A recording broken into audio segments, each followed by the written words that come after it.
تابوت سکینہ اڑتا ہوا کس نبی کے دربار نبوت میں پہنچا؟ تابوت سکینہ میں ایسا کیا ہے جسے آج تک یہودی ڈھونڈ رہے ہیں؟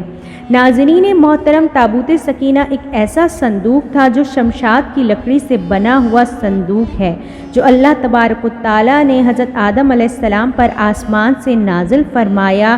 یہ آپ کی آخری زندگی تک آپ کے پاس رہا، پھر بطور میراث یک کے بعد دیگر آپ کی اولاد کو ملتا رہا، یہاں تک کہ حضرت یعقوب علیہ السلام کو ملا اور آپ کے بعد آپ کی اولاد بنی اسرائیل کے قبضے میں رہا، اور پھر حضرت موسیٰ علیہ السلام کو مل گیا۔ آپ علیہ السلام اس میں تورات شریف اور اپنا متبرک سامان رکھنے لگے۔ یہ بڑا ہی مقدس اور بابرکت صندوق تھا۔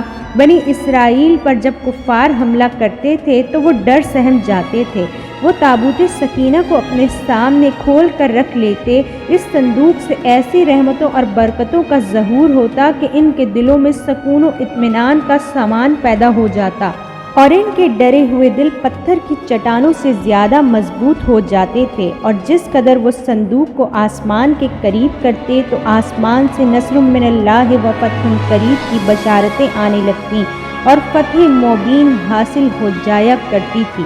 اسرائیل میں جب کوئی اختلاف پیدا ہو جایا کرتا تھا تو لوگ اسی تابوت سکینہ سے فیصلہ کرایا کرتے تھے۔ صندوق سے فیصلے کی آواز اور فتح کی بشارت سنی جاتی تھی۔ بنی اسرائیل اس صندوق کو آگے رکھ کر اور اس کو وسیلہ بنا کر دعائیں مانگتے تھے، اور ان کی دعائیں قبول ہوتی تھیں، اور بلاؤں کی مصیبتیں اور وباؤں کی آفتیں بھی ٹل جایا کرتی تھیں۔ الغرض یہ صندوق بنی اسرائیل کے لیے تابوت سکینہ یعنی برکتوں اور رحمتوں کا خزینہ، نصرت خداوندی کا نہایت مقدس اور بہترین ذریعہ تھا۔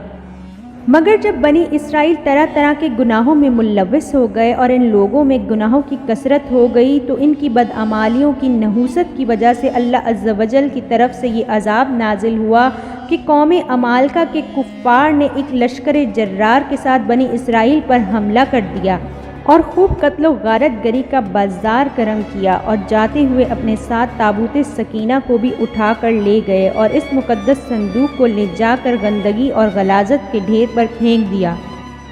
ان کے اس عمل سے یہ ہوا کہ قوم عمالقہ پر اللہ کا عذاب نازل ہونا شروع ہوا۔ یہ لوگ طرح طرح کی بیماریوں وباؤں میں مبتلا رہنے لگے۔ چنانچہ قوم عمالقہ کے 5 شہر تباہ و برباد ہو کر ویران ہو گئے، اور یہاں تک کہ ان بے ایمان لوگوں کو اس بات کا یقین ہو گیا کہ اس مقدس صندوق کی بے حرمتی کرنے کی وجہ سے ان کی قوم برباد ہوئی ہے، تو ان لوگوں نے اس صندوق کو ایک بیل گاڑی پر لاد کر بنی اسرائیل کی بستیوں کی طرف روانہ کر دیا۔ اسی دوران حضرت شمویل علیہ السلام نے بیت المقدس میں طالوت کو بادشاہ بنایا، اور بنی اسرائیل نے طالوت کی بادشاہی تسلیم کرنے سے انکار کر دیا اور ان سے فرمایا کہ ہم اس وقت تک طالوت کو بادشاہ تسلیم نہیں کریں گے جس وقت تک تابوت سکینہ واپس نہیں مل جائے گا۔ حضرت شمویل علیہ السلام نے بارگاہ خداوندی میں دعا کے لیے ہاتھ بلند کیے، اور اللہ تبارک و تعالیٰ نے اس واقعے کا ذکر سورہ بقرہ میں کچھ اس طرح فرمایا ہے کہ اور ان سے ان کے نبی نے فرمایا، اس کی بادشاہی کی نشانی یہ ہے کہ تمہارے پاس وہ تابوت آ جائے گا جس میں تمہارے رب کی طرف سے دلوں کا چین ہے، اور معزز موسیٰ اور معزز ہارون کی چھوڑی ہوئی چیزوں کا بقیہ ہے۔ فرشتے اسے اٹھائے ہوئے ہوں گے، بے شک اس میں تمہارے لیے بڑی نشانی ہے اگر تم ایمان والے ہو۔ چنانچہ حضرت شمویل علیہ السلام کی دعا بارگاہ الہی میں مقبول ہوئی، اور فرشتوں نے اپنے نورانی کندھوں پر اٹھا کر حضرت شمویل علیہ السلام کے دربار نبوت میں تابوت سکینہ کو پہنچا دیا۔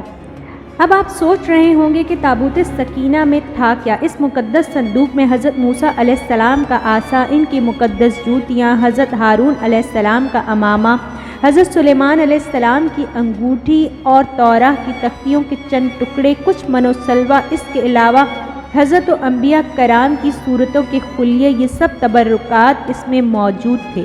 اللہ پاک کے دربار میں اپنے بزرگوں، اپنے پیاروں کے تبرکات کی بہت عزت و عظمت ہے، اور ان کے ذریعے مخلوق خدا کو بڑے بڑے فیوز و برکات حاصل ہوتے ہیں۔ اس بات کا ذکر قرآن مجید میں کچھ اس طرح کیا گیا ہے، یعنی مومنوں کے قلوب کا امن اور ان کی روحوں کی تسکین کا سامان تھا یہ۔ اگر آپ کو آج کی ہماری یہ ویڈیو پسند آئی ہو تو اسے لائک کیجیے، فیملی فرینڈز میں شیئر کیجیے، ہمارے چینل کو سبسکرائب کیجیے۔ شکریہ۔